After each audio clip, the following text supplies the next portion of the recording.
Oh, hey, I'm live.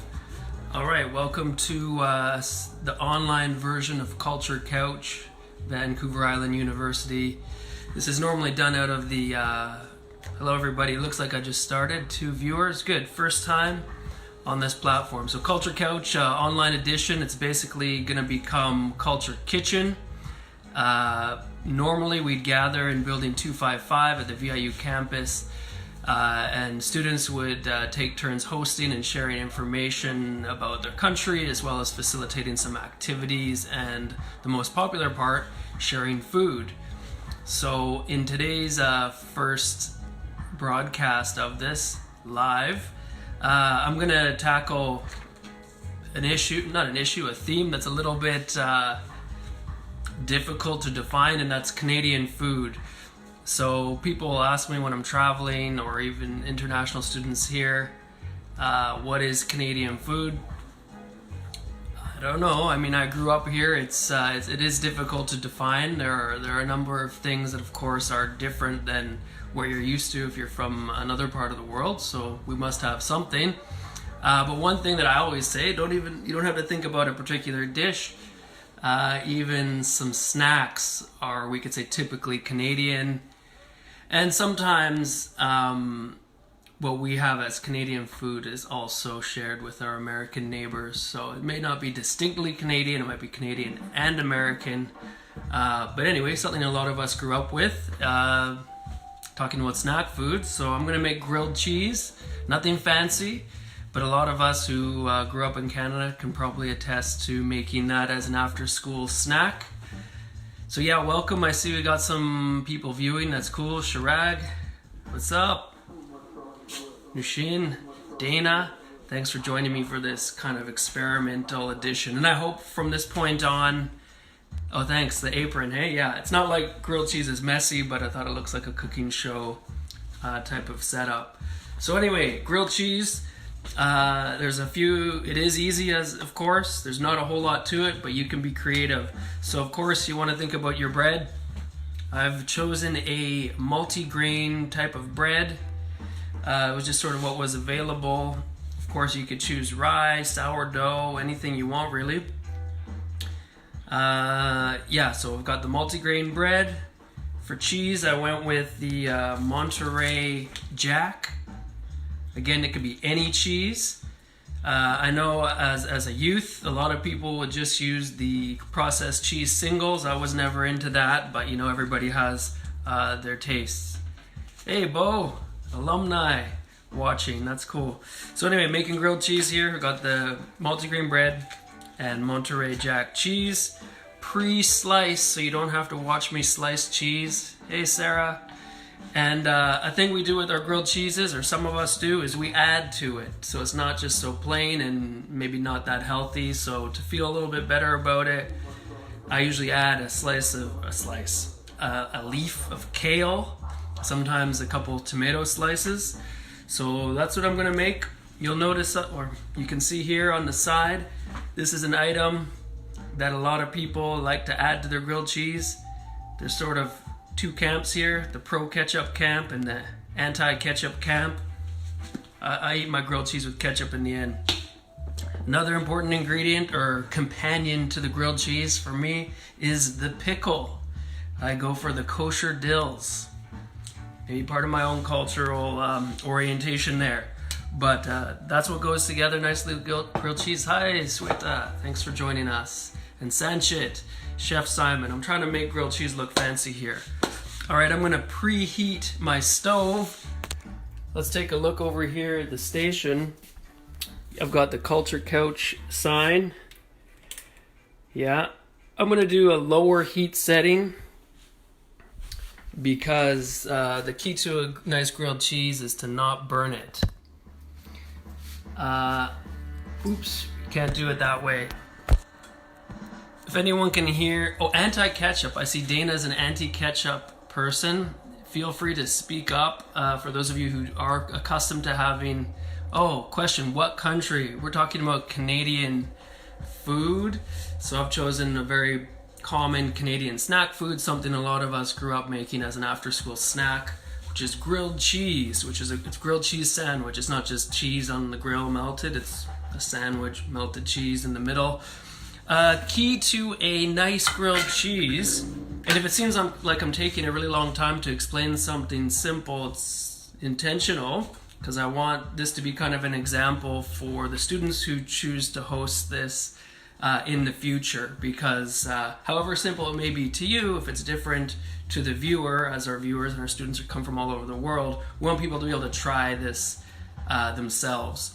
So very important in your prep is having soft butter. So I usually keep a bit of butter out of the fridge so it's easy to spread. If you try to spread your butter straight from the fridge onto your soft untoasted bread, you will have a problem. Frustration is probable. So soft butter, I'm going to proceed to spread, and this does feel funny to me to be doing this, but hope you're enjoying.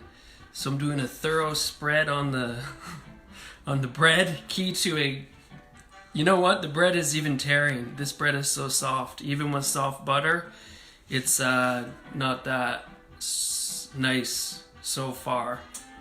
I usually would go, if I was using rye, there wouldn't be a problem. But this is a soft bread. So one way you can cheat. Now this is going to be embarrassing if my sample grilled cheese is a mess. But anyway, for the demonstration purposes, I'm not cheating. I'm actually spreading. Look at this garbage. So those of you who've made grilled cheese, I know you know this is a classic situation. Spreading the butter tears your bread. Maybe the bread is too fresh. You know? So I'm gonna just leave that one for the chickens and go with another. Yeah, Dana's saying to make sure you get all the corners with the butter. She's totally right there if you want a good quality grilled cheese. So what I'm gonna do next is show you a cheat, a move that I do. Might be controversial in the grilled cheese community. Is you just put the butter directly on the pan. Put on a lot of butter there, and then you just put your first bread on there. Your bread on right onto the pan directly. I don't know, this is awkward. If anyone can hear the music gently playing in the background, that's Clinton Fearon, his dub album, a reggae artist originally from Jamaica and based in Seattle, Washington. So we have a very buttery pan, looking good. We're ready to apply the toast. Sounds like a medical operation. Bread. Can people see? Oh, sorry. Should I go more slowly? Okay. We've got our slice of bread down. Using the lid as a plate there. You don't need to do that. But, okay. Trying to cover all of the bare bread with cheese. Again, I've selected the Monterey cheese. I advise against the processed cheese slices, but that's okay. Everyone has their tastes. And to show how thorough, oh, you can't see that, right? To show how thorough I'm being, I'm going to put the small slivers of cheese to cover the very edge. That's being a bit particular, but you want to do it right. Okay. Are people following? I should DJ while I prepare the food. That's I have music playing. Maybe I should turn it up. All right, let's get this kale cooked. Some people will eat this raw in a salad. I think it's a little bit too tough. So I usually sear this before putting it in my food. So let's go back to the stove, folks. If you're just tuning in, this is Culture Kitchen, formerly Culture Couch, and formerly In Person in Building 255. Now what I do here is I'm gonna quickly cook that kale. I'm gonna flatten it down a bit with the spatula because that's a curly kale. Something that grows for much of the year here. It's an amazing plant and it's very nutritious. Listen to that sizzle. Yep. And that's really West Coast. I know kale's eaten all over in lots of parts of the world, but it's it's definitely popular here. People put it in their smoothies, obviously in salads. You can slice it up and put it in your stir fry. I put it in with scrambled eggs. So I'll just let that kale kind of cook up a bit, steam up before I place it on the cheese. Yeah. So again, this is Culture Kitchen, and just showing how to make a classic Canadian snack, which is grilled cheese, that so many of us grew up making as an after-school snack or late night snack or whatever. So, see, I have my temperature on pretty low there. Don't want to burn it. I should check on the other side of the toast. Oh, it's just doing fine. All right. I don't know how entertaining this is, but I hope it is. Okay, back to the station here. We got the other piece of bread ready to go. Okay, normally we have a taste at Cultural Couch. Somebody is commenting. Very true. So this time you're just going to have to imagine. Just imagine the grilled cheese. What else can I say? So I've got the other piece of bread here. Hi, Sherry. Stella. Oh, yeah, skip the dishes. Right. Yeah, maybe one day. Yeah, nice. Lots of people watching. So yeah, Culture Couch, Culture Kitchen now. I am looking for students to host an edition of this. I don't have a selfie stick or anything like that, so it's a bit tricky. In fact, my phone is set on a rice cooker right now, which has a book on top of it, which has a Kleenex box. Hey, Ashita, thanks for joining us. And James from the Students' Union. Yeah, this is VIU Simon live via Facebook, of course. Feel free to share. And we want to spread this thing so it becomes a weekly tradition. Online cooking sessions, Culture Kitchen. What else can I say? Making grilled cheese. I've selected the multigrain. There's butter in the pan. Oh, James didn't know about that trick. Yeah, just throw the butter right in the pan. Put your bread on there. Don't worry about tearing your bread. This is what happens when you spread directly on a soft, fresh bread from Thrifties. The bread is too soft. Even though I went for the $1 off savings, right? Eat it tonight. Enjoy tonight. Save $1 because it's supposedly not that fresh. Well, I've got news for you, folks. Even the one that's not that fresh is too fresh to spread butter directly onto. So that's what happens. So what I did was put the butter straight into the pan. Let's take a look. That kale's looking nice.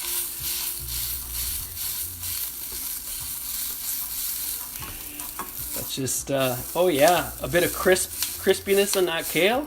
I'm gonna say it's ready to throw on top of the cheese and make a grilled cheese sandwich feel a little bit more responsible. You know, maybe we wouldn't have done this in our teens, but as adults, we still enjoy grilled cheese, but we add that extra something of nutritional value. As I said, I do kale often, but sometimes tomato as well.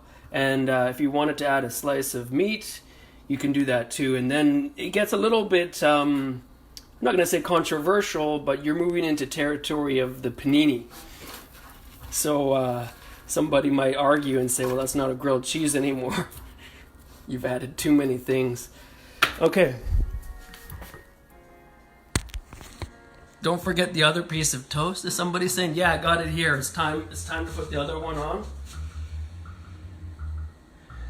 And what I'm gonna do now is add a little bit more butter to the pan, because you don't want one side well buttered and the other one not. So a little bit. And what I'm doing here is also controversial, using a metal knife near a nonstick pan.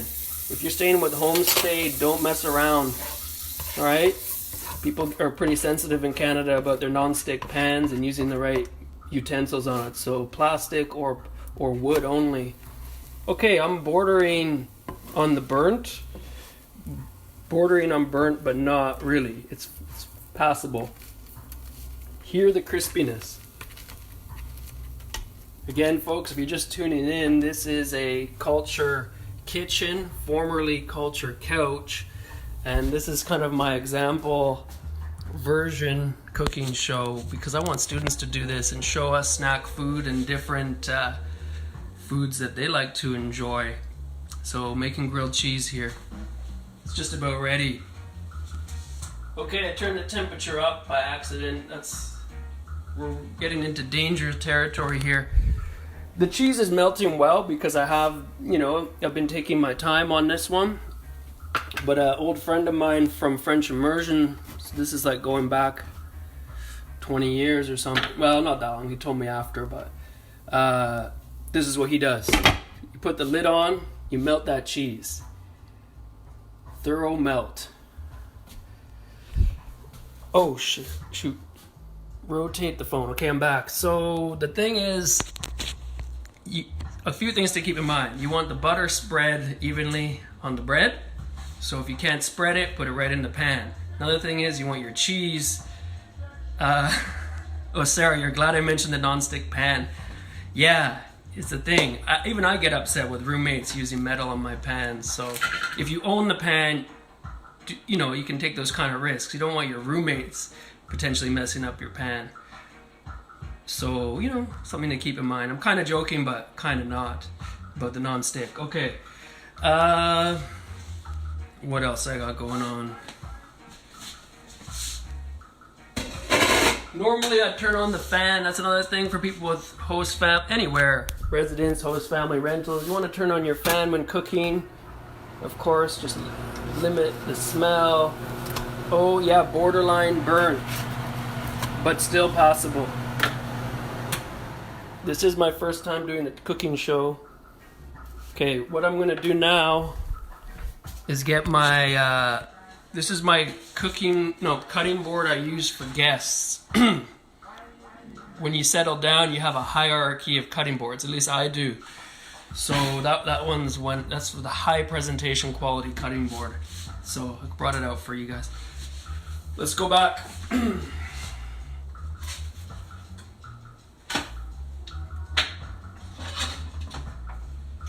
Turn off the stove, and what do we have is a beautifully crisp grilled cheese sandwich.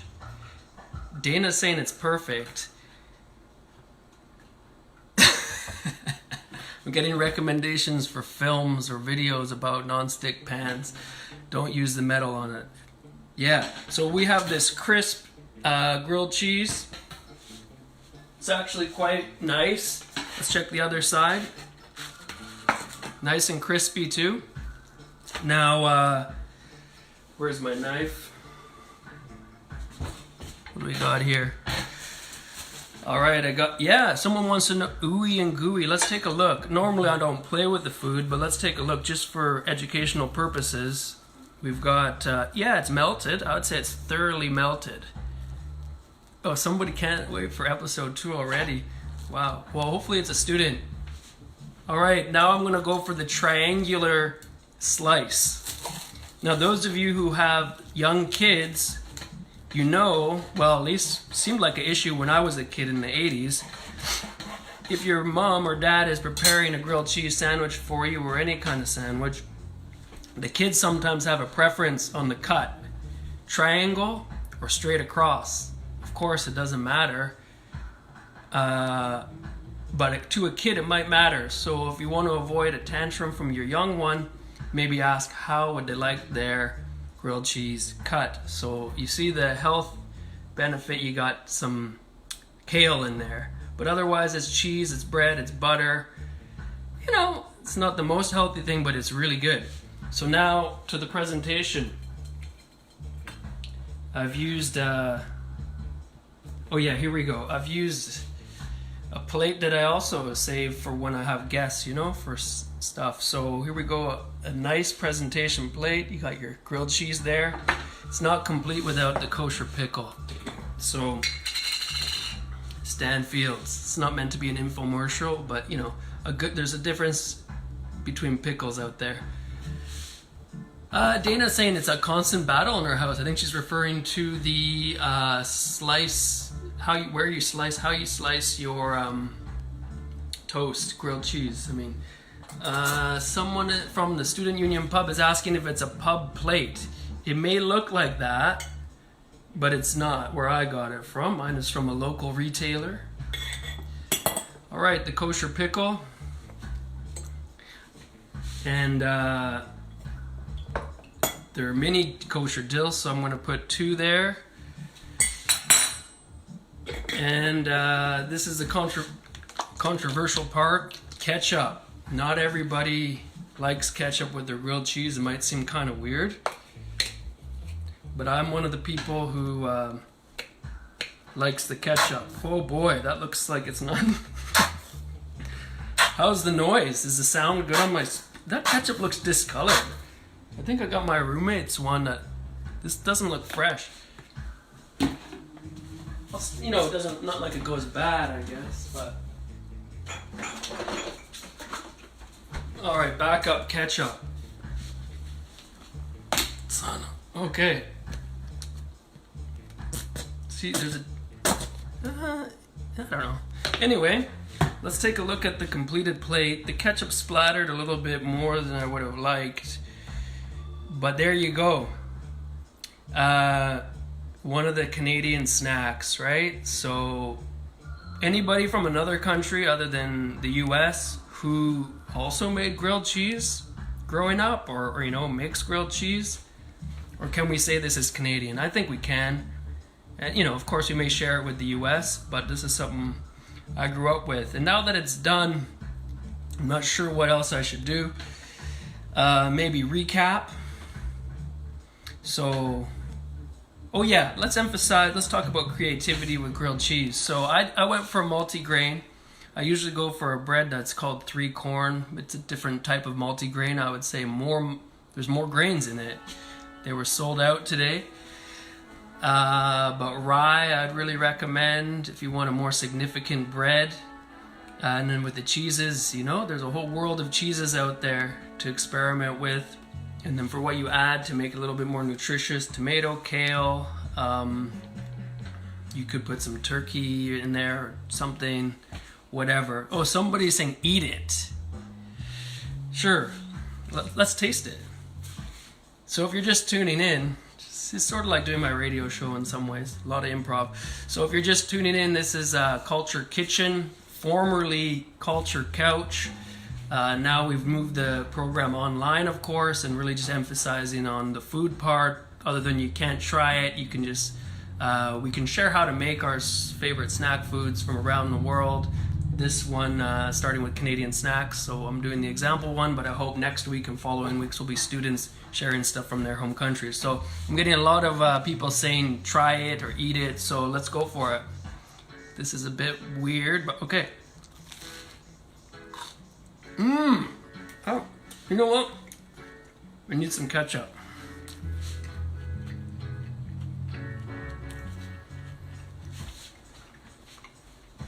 It's pretty good.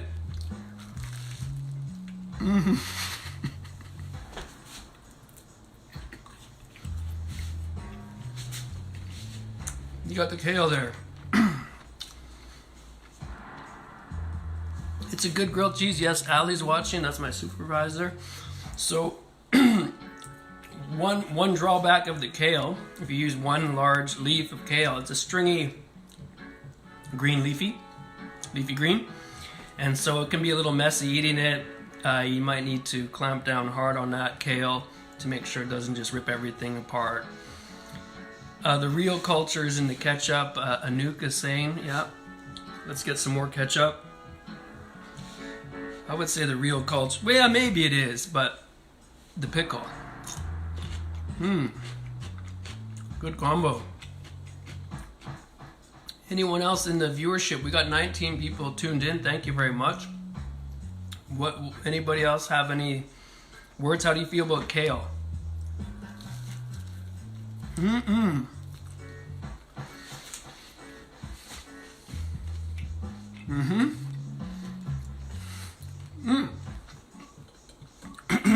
Kenichi's tuned in from Japan. Right on, hey Kenichi.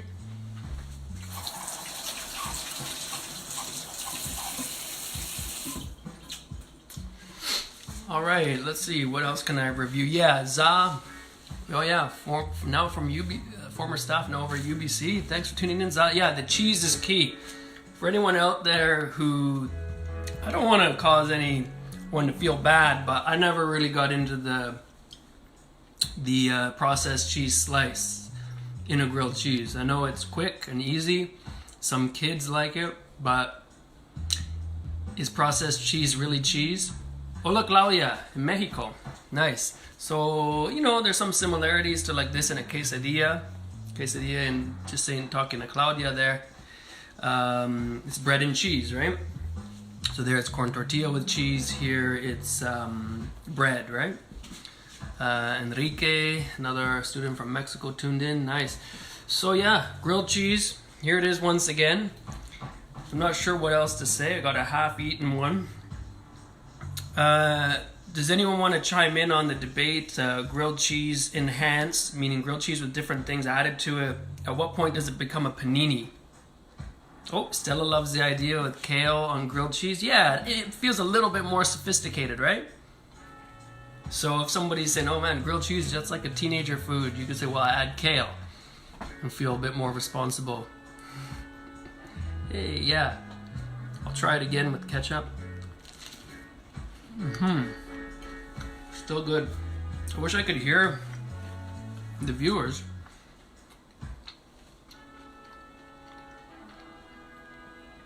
So how's a graceful way to end this?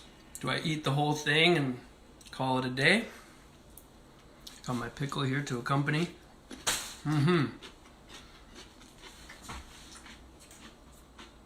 The stove is off.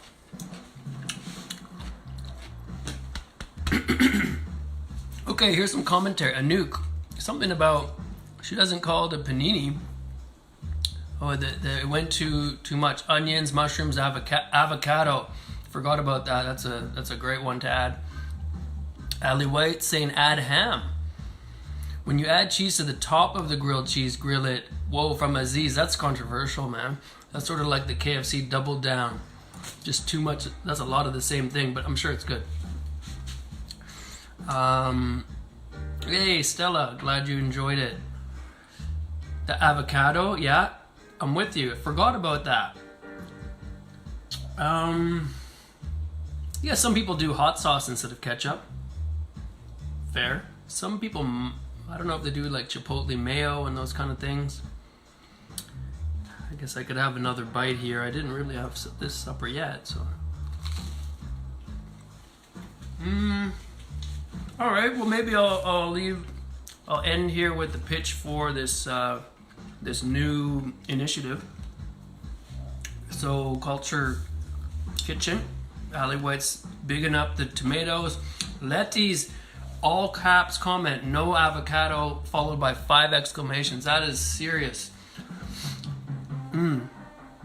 Thanks, Sarah. So yeah, think of all the possibilities, folks. We can share. We could pretend we're cooking show hosts. And because we actually have viewers, I have got 18 people.